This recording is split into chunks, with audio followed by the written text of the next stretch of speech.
అందరికీ నమస్కారం. నా పేరు professor Mudigonda Sivaprasad, retired professor of Osmania university, Shivam road, Hyderabad. Here is a message.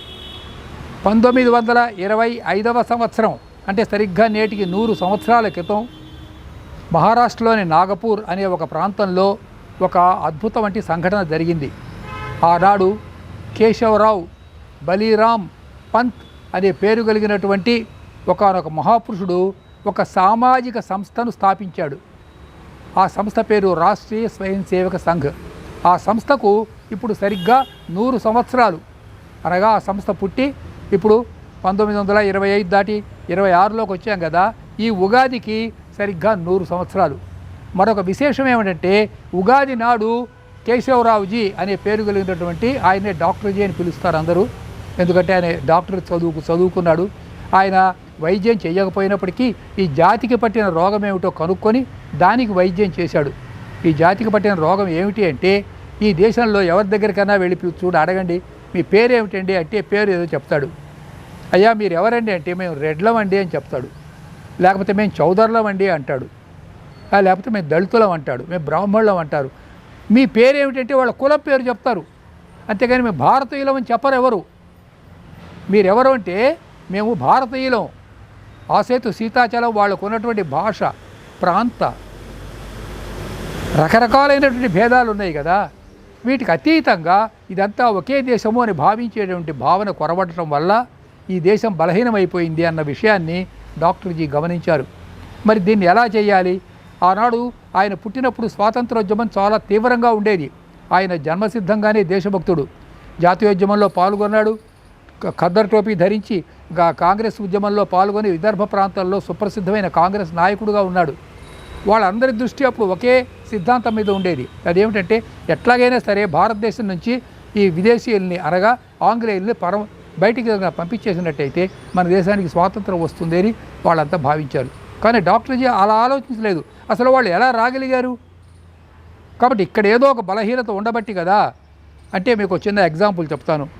మనకు శరీరంలో ఒక రకమైనటువంటి శక్తి ఉంటుంది. ఆ శక్తిని ఏమంటారు? సహజ శక్తి అంటారు. దాన్ని రోగ నిరోధక శక్తి.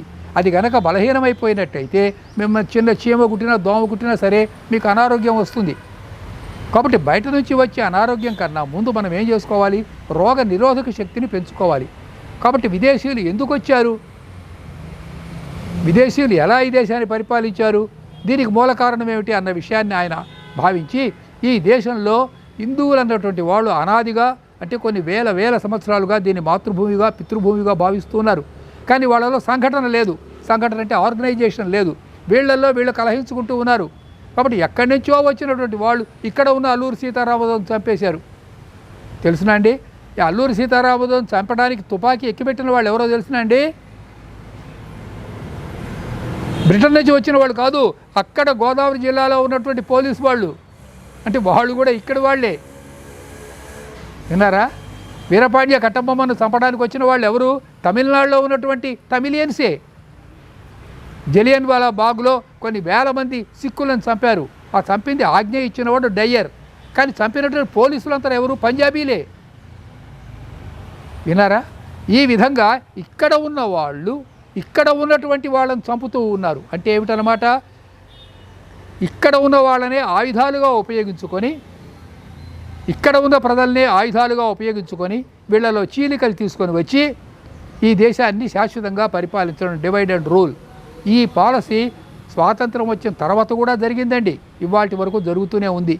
ఇది ఆయన 1925లోనే కనిపెట్టగలిగాడు డాక్టర్ జీ. కాబట్టి దీన్ని దృష్టిలో పెట్టుకొని డాక్టర్ జీ ఏం చేశారంటే రాష్ట్రీయ స్వయం సేవక సంఘ్ అనే ఒక సిద్ధాంతాన్ని స్థాపించారు. రాష్ట్రీయ అంటే నేషనల్, స్వయం సేవక్ అంటే ఇతరుల ప్రేరేపణ ఉండదు, తనంతట తానే ఒక స్వయం సేవక్గా రావాలి. సంఘం అంటే సమాజం, ఒక ఆర్గనైజేషన్ అన్నమాట. ఈ ఆర్గనైజేషన్లో ఉన్న వాళ్ళందరూ కూడా ఇవాళ చాలా సమున్నతమైనటువంటి పదవుల్లో ఉన్నారు. నిస్వార్థంగా దేశానికి సేవ చేస్తూ ఉన్నారు. ఇవాళ మన దేశం కాస్త రక్షణలో ఉన్నది అంటే ఈ సంఘంలోని సభ్యులే చాలా ఉన్నతమైనటువంటి పదవుల్లో ఉండటం వల్ల. అయితే ఇవాళకి కూడా అంటే స్వాతంత్రం వచ్చిన 80 సంవత్సరాలు అయినప్పటికీ కూడా ఈ దేశంలో విదేశీయులకు బానిసలుగా ఉన్నవాళ్ళు చాలా పెద్ద సంఖ్యలో ఉన్నారు. దాన్ని గమనించండి. ఆ రకంగా ఉన్నటువంటి వాళ్ళు ఈ దేశాన్ని బలహీనపరచాలని ఇవాళకి ప్రయత్నం చేస్తూ ఉన్నారు. ఇప్పుడు మనం తీసుకోవాల్సిన జాగ్రత్తలు ఏమిటంటే, ఎవరైతే ఈ రకంగా ఈ దేశం మీదకి దండయాత్ర చేస్తూ ఉన్నారో, విదేశంలో ఉన్నటువంటి వాళ్ళు బ్రిటన్ కావచ్చు, చైనా కావచ్చు, లేకపోతే రష్యా కావచ్చు, అమెరికా సరే వాళ్ళకి ఇక్కడ వీళ్ళు సహాయం చేస్తూ భారతదేశాన్ని బలహీనపరుస్తూ అవమానపరుస్తూ మన పాఠ్య గ్రంథాలలో వాళ్ళకు సంబంధించినటువంటి అంటే భారతీయులకు సంబంధించినటువంటి వ్యతిరేకమైనటువంటి అనేకమైన వ్యాసాలను అనేకమైనటువంటి పాఠ్య గ్రంథాలను ప్రవేశపెడుతూ ఈ దేశాన్ని బలహీనం చేస్తూ ఉన్నారో వాళ్ళ విషయంలో జాగ్రత్తగా ఉండకపోయినట్లయితే మళ్ళీ మనం స్వాతంత్రం కోల్పోతాము అన్నటువంటిది డాక్టర్జీ యొక్క జన్మదినం అంటే ఉగాది నాడు మనం గుర్తుపెట్టుకోవలసినటువంటి ముఖ్యమైన అంశం. కాబట్టి ఆయనకు మనం ఇవ్వవలసినటువంటి నివాళి ఏమిటి అంటే ఈ దేశాన్ని ఇంటిగ్రేషన్, నేషనల్ ఇంటిగ్రేషన్ సాధించడం అన్నటువంటిది మన యొక్క ప్రధానమైనటువంటి కర్తవ్యం. దీన్ని ఇవాళ మనం గుర్తు చేసుకుందాం. ఇది చాలా అత్యవసరం, అన్నిటికంటే ముఖ్యమైనటువంటి విషయం. శరీరంలో ఎన్నో అవయవాలు ఉన్నాయి, కాళ్ళు, చేతులు, తల, ఎన్ని అవయవాలు ఉన్నా కూడా ప్రాణం అనేది ముఖ్యం కదా.